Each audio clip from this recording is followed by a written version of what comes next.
Yo, what's good, everybody? Welcome back to Big Play Small Takeaways. It's your boy Jesse, and my apologies for missing the past 2 weeks.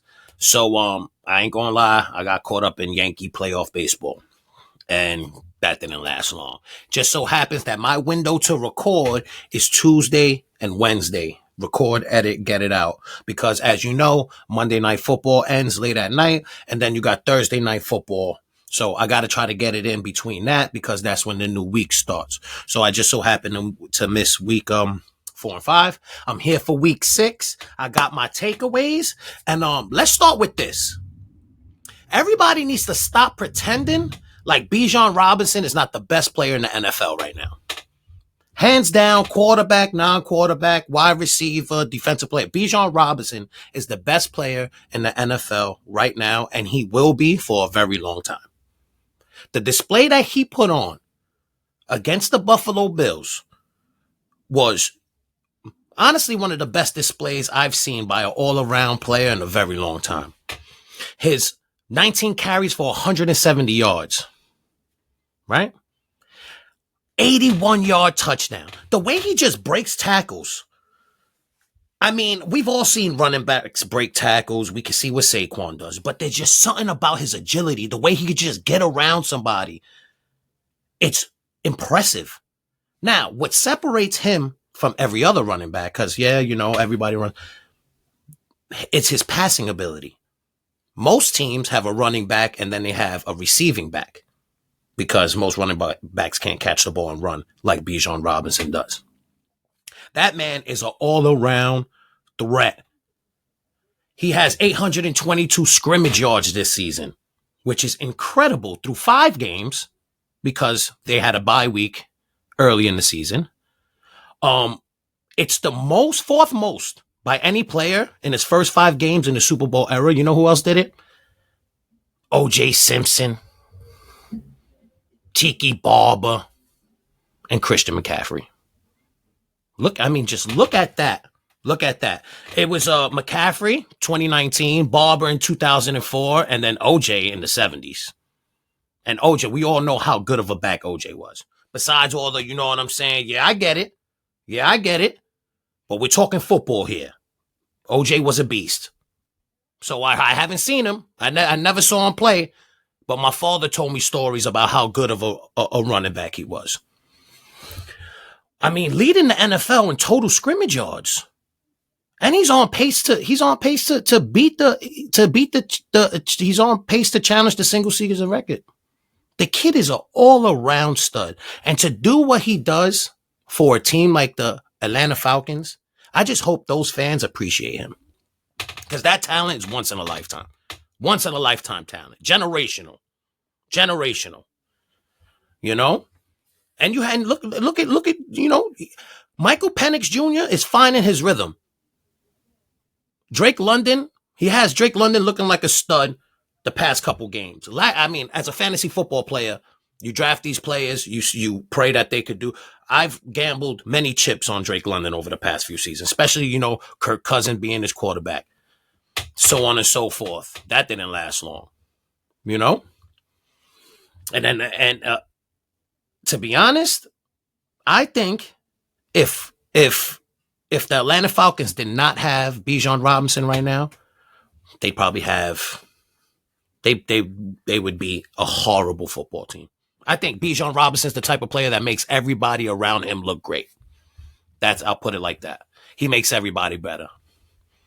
So let's not my take is Bijan Robinson is the best player in the NFL right now.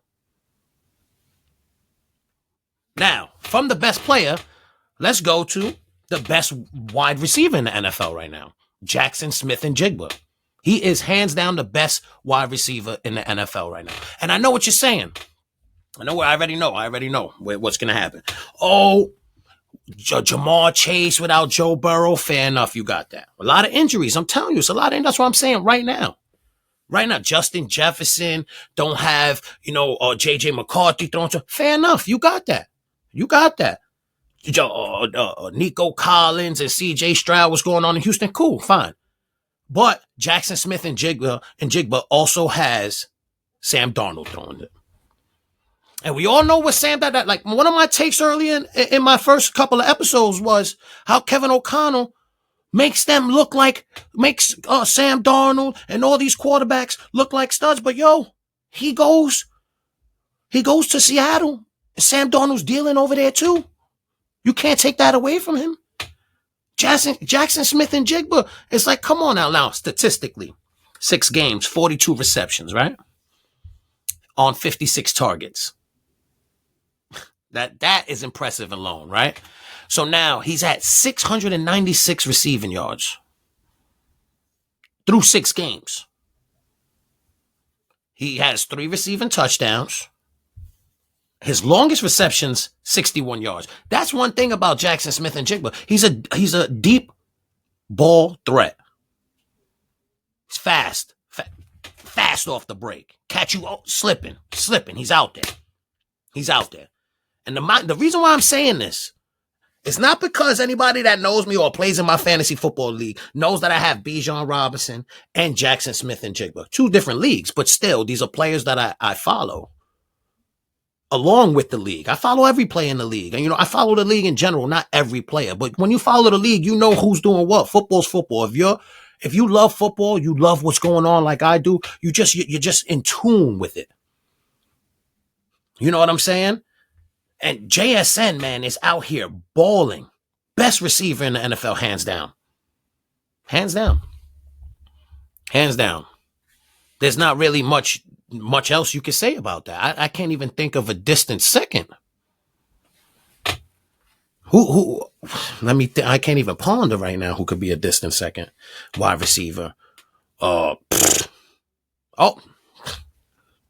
Nacua, my bad, Puka. I know you're injured right now. Another one of those injuries, man. I don't get it. But Puka Nacua is down. Who knows how many games he's going to miss. He looked hurt in the end zone, grabbing at that ankle, that lower leg. He was rolling around after a great play. He looked hurt. Who knows? The Rams are lucky they got Devontae Adams. Devontae Adams really looking like of course, with the reception-wise, Puka Nacua was getting more than 8-9 receptions a game.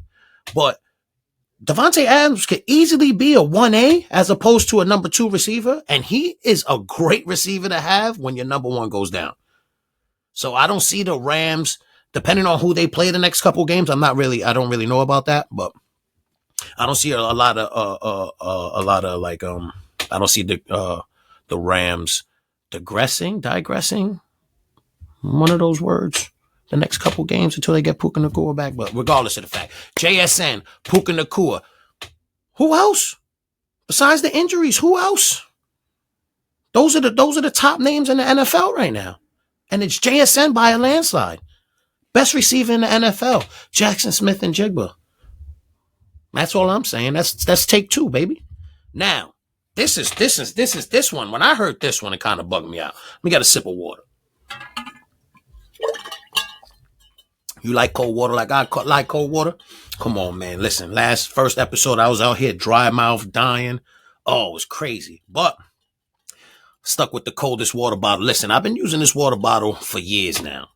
I got one. My lady got one. Mom Dukes, brother, nieces. And I'm not even capping. Next episode, I'm going to show you my row of coldest water bottles. 36 hours, that ice. Telling you go to sleep, wake up in the morning, ice cold water. 36 hours. You go to coldest.com right now. You use code BPST. Take 10% off that order on your boy. Take 10% off. Coldest.com/BPST. Holla. Now, this take is out of control because now listen, I've always had something to say about the Chiefs and the way the refs and the media and everybody else handle Patrick Mahomes and how they put him on a pedestal, right? This season started out with me being like, okay, they're human. The Chiefs are human. They lost to the Chargers. They lost to the Eagles. Of course, they got to turn their season around against the Giants. Of course, we're the reason that they turn their season around. Whatever, it is what it is. But now, Patrick Mahomes don't have... He lost Xavier Worthy, fair enough. Rashid Rice suspended, fair enough. In those first two games, it showed. It showed that they were missing those key weapons and those targets. You have Juju Smith and Juju Smith. What the hell is this? I was gonna say Juju Smith-Njigba. Let's just call him Juju because I can't. My brain's farting right now. Juju Schuster, Smith Schuster. I think. I don't know. I'm bugging out right now. Juju Smith Schuster. I think that's his name. Anyway, he just got slapped up. We all saw that, but that's besides the point. These are the receivers that Patrick Mahomes had first couple games before he got Xavier Worthy back a couple games ago, Travis Kelce, yada, yada. Hollywood Brown, another great receiver, didn't do much. They brought him in, expecting him to do big things, didn't really produce in the first couple games like we expected. Now, last couple games, you saw what they did to the Lions. Patrick Mahomes was on one. 4 touchdowns. I think it was 4 touchdowns. Anyway, on one. Running. And one thing that makes a great quarterback is his ability to take situations under pressure. And I'm not even talking about game situations like, you're facing a blitz and the pocket's collapsing. I'm talking about you're going into a game knowing that you're down a couple of receivers. You're knowing that your back's against the wall. You're facing you got a bunch of injuries. And you do what you have to do to get the win. And that is Patrick Mahomes in a nutshell. I'm not taking that away. But for him to be odds-on favorite to win the MVP in week 6, after the first half of this, his first 3 weeks, the fact that he's odds-on favorite, that's bugged out to me. Are they already predicting him to ball out for the rest of the season? And we're a third of the way through? The way Baker Mayfield has been playing, it's such a disrespect for Patrick Mahomes to be minus 180. I mean, plus 180 to win the MVP. Second is Josh Allen at plus 300. And then Baker Mayfield at plus 350. That's insane. That's insane to me. Look at right here. Let me just read this off real quick. Josh Allen yardage, 1217. Baker Mayfield, 1539. Patrick Mahomes, 1514. Now, before we get into these stats, let me just say this. You want to talk about injuries? The Tampa Bay Buccaneers, who is Baker Mayfield throwing the ball to? That touchdown to, I think his name is Tez Johnson. That touchdown was incredible. That kid caught that ball. I don't even know how he caught that ball, but the wide receiving core is depleted. They was literally lost their top 4 receivers. Chris Godwin, Mike Evans. What's that kid's name? Ibuka? And they just and McMillan. Those are their top 4 receivers. Then you got Tez Johnson. Then you got Sterling Shepard. Then you got Joe Schmo or whoever's 5th and 6th down the line. But Baker Mayfield, no matter what, that's talking about the kid. Talk about adversity. Number one, let's talk about Baker Mayfield. I'm a huge fan of Baker Mayfield. Before we get into the MVP statistics, talk about facing adversity, bro. That dude did it. Browns, Panthers, Rams, finally finding a home at Tampa, taking over after Tom Brady. Number one, what he did with the Rams, leaving, if I'm not mistaken, he left Carolina. He went to LA. He had to learn the playbook in 3 or 4 days, then took them on a game-winning drive to win the game. Speaking of game-winning drives, guess who has 4 game-winning drives this season? Baker Mayfield. That is MVP play. Yeah, okay, fine, fair enough. What do you want to say about Patrick Mahomes?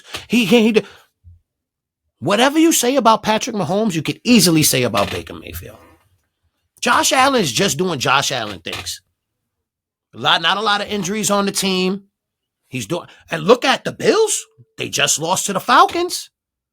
They barely beat the Ravens, who are 1-5. They've been having trouble. It's not like this. It's been smooth sailing for them. And he's second. Now, he's second in MVP. I think the Baker Mayfield disrespect is incredible. Now, Baker wins the next 2 games.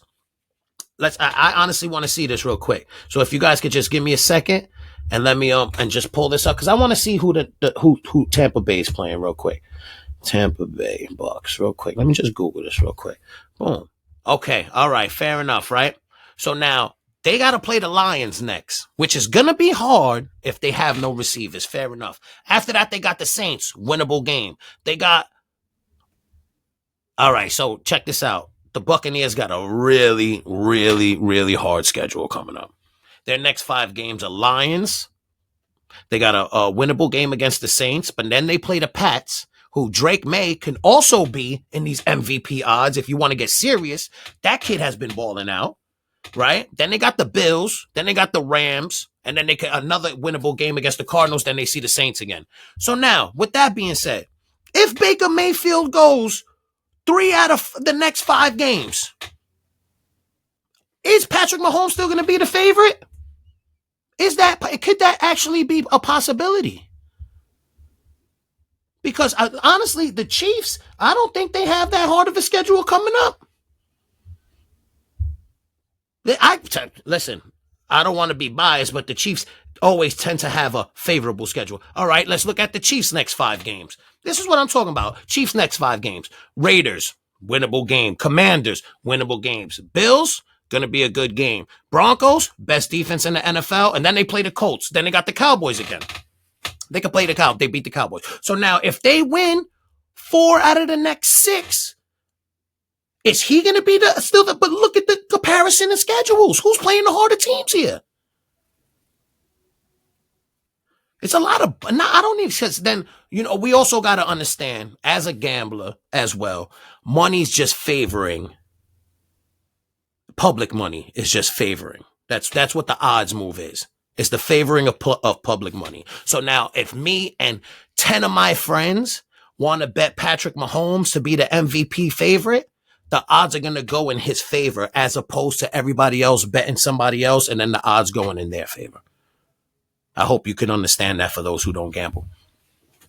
But yeah, honestly, I think it's way too early to put anybody above even Josh Allen or Baker Mayfield with the way they produced. I think they just want to throw him into the conversation because he's the best quarterback of our generation. I know this is going to sound like I'm sipping the haterade hard body. But if any real football fan understands, have been watching the first 6 weeks, he has been an afterthought besides the last week we just beat the Lions. Nobody even thought that they'd wake up on Tuesday or Monday and they'd see Patrick Mahomes at the top of the MVP leaderboard. So I just want to know, where do they come up with these odds? And that's, like I said, as much as the public is favored, that's how the money works and that's how the lines move or whatever the case may be. There's something that pushed that Patrick Mahomes to the top, and it definitely wasn't money. Definitely everybody didn't just wake up the world collectively after that game against the Lions and put all their money on Patrick Mahomes. That's all I'm saying. Yeah, so I really don't get it. I really don't get it. Josh Allen, 9 touchdowns. Baker Mayfield, 12 touchdowns. Patrick Mahomes, 11 touchdowns. Patrick Mahomes, 2 interceptions. So Baker Mayfield right now has thrown 12 touchdowns and 1 interception to Josh Allen's 9 touchdowns and 2 interceptions, and Patrick Mahomes' 11 touchdowns and 2 interceptions. I'm just saying. Here's where you might tilt it in his favor a little bit is Patrick Mahomes' 4 rushing touchdowns. They get in the red zone a lot. You can't always depend on Kareem Hunt because Isaiah Pacheco can't get into the red zone for his life. He's been like that his whole career. He can't score touchdowns. He'll take the ball from the 10 to the 10.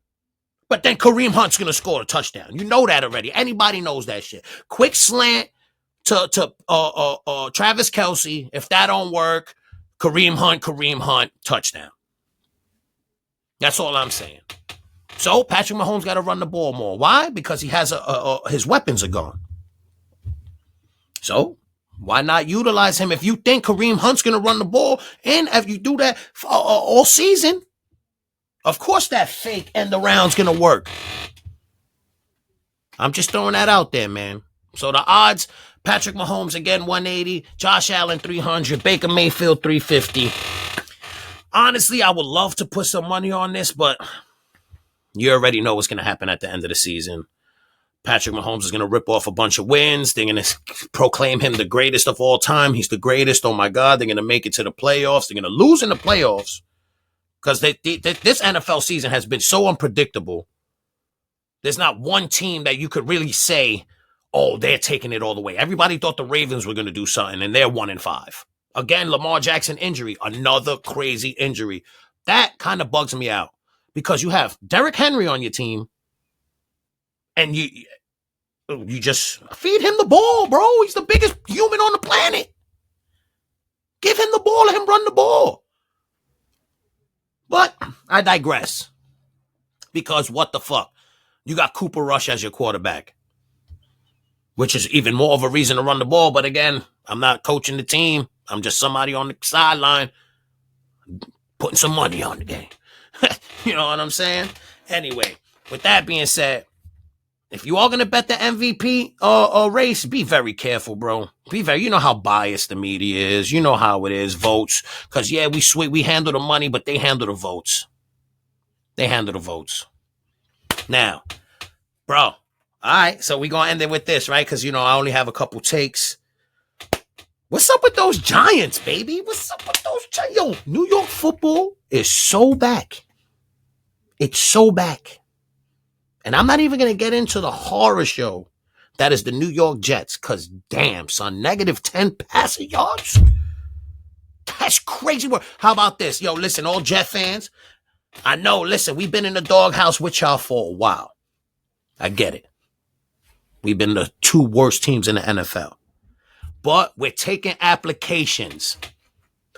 MetLife is about to be lit on the blue side. I'm just saying, I know Jet fans are looking at Cam Scatterboo, they're looking at Jackson Dart. If Malik Neighbors was on this team, oh man, it'd be primetime television. We making New York football fun again. So I'm saying, Jet fans, listen, we're taking applications, it's all good. The only thing you gotta do, scrape that fandom off your Instagram page. Change that little Jets liner to Giants. Go Big Blue. Start off slow. You know what I'm saying? Come out, watch a game. It's fun football, baby. I know you're tired of watching whatever you got going on over there. Because I'm not watching that. I am not watching that. What's crazy is you had a chance to beat the Broncos. The score was like 11-13 or something goofy like that. What? The worst 2-minute offense going into halftime I ever seen in my life. Your man, Justin Fields, -10 passing yards. And you still won't even fucking play Tyrod Taylor. I don't know. Listen, like I said, Jet fans, we're accepting applications. New York football's about to be fun in MetLife again. Join the blue side, big blue side. We're like the Foot Clan, I'm telling you. Jackson Dart, Cam Scatterboo, baby, Sexy Dexy, Brian Burns, sack leader in the NFL. Let's go, baby. Let's go. But let's talk about these Giants real quick. Because I know, listen, man, I know we're 4-2. Still bottom of the barrel. But listen, the barrel's not looking too tough up there. What we just did to the Eagles, we embarrassed them. My son, Cam Scatterboo, 98 yards, 3 touchdowns on the same day that your man Saquon Barkley decided to release his documentary. Ain't nobody watching that shit now, bro. I'm sorry to tell you, that's a bad day to release that, boy. Ain't nobody watching that shit. Ain't nobody watching. Cam Scatterboo just squashed your whole documentary in one game. Listen, the Cowboys are ass.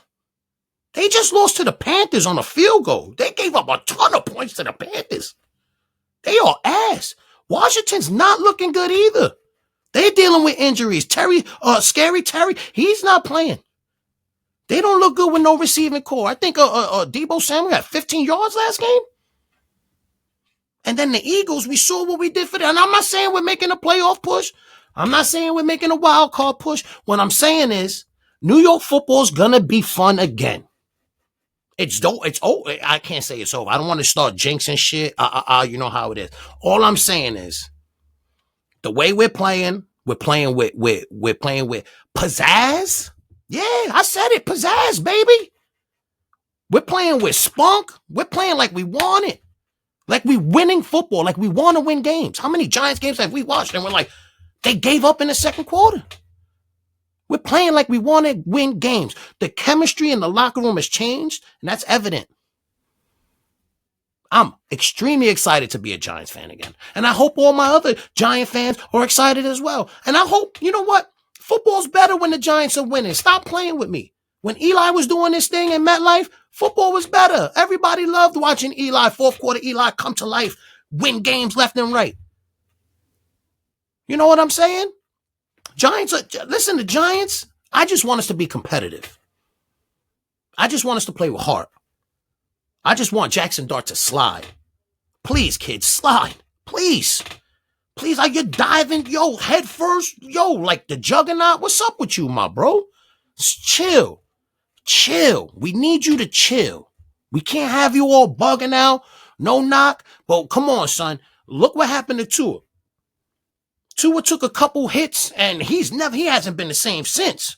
I don't know who he's throwing the ball to anymore. I'm excited to see what happens with the Giants in the future. I'm probably going to try to hit a game soon. The Giants do have the toughest schedule in the NFL. So I don't want to get ahead of myself. I'm just excited that we're playing competitive football. I'm excited that we're going to have an opportunity to win games. And if not win games, stay competitive. That game against the Saints, I didn't cover that game. Like I said, the Yankees, that game against the Saints was crazy. 5 turnovers on consecutive possessions is out of control. But to lose a game like that and come back and beat the defending Super Bowl champions in the fashion that we did, back-to-back turnovers on possessions, getting points from those turnovers. When's the last time the Giants got points from turnovers? I mean, I'm being serious here. Scoring points. It's a new day. It's a new day at MetLife. I hope, listen, I know Jet fans tend to be bitter, but no knock here, man. I hope you guys enjoy watching Giants football, and like I said, we taking applications. Come watch fun football. Come enjoy football again in your city. You ain't got to deal with that. You ain't got to live with that pain. This is where it's at, baby. We suck too, but we on the way. We doing something good over here. Let me stop fucking with y'all, man. All I'm saying is, man, as a Giant fan, I'm excited. Let's go Giants. This week we have a tough matchup against the Broncos. Let's see how that goes. I mean, the way the Jets just took the Broncos to the last minute, maybe the Giants could go up there, pull one out. So, thanks for rocking with me. I appreciate y'all. I love y'all. Like, subscribe, follow. I'm at 99 followers right now on subscribers on YouTube. I'm trying to get my 100th follower, my 100th subscriber. Please show love, like, and subscribe. I'll see y'all next week because I am gonna do. Listen, man. Oh shit, wait. Oh, man. Yeah, well, I'm going to get it out because, Knicks basketball starts next week, and that's a whole nother demon right there. So let's go Knicks. Let's go Giants. Love y'all. Speak to y'all soon. Holla at your boy.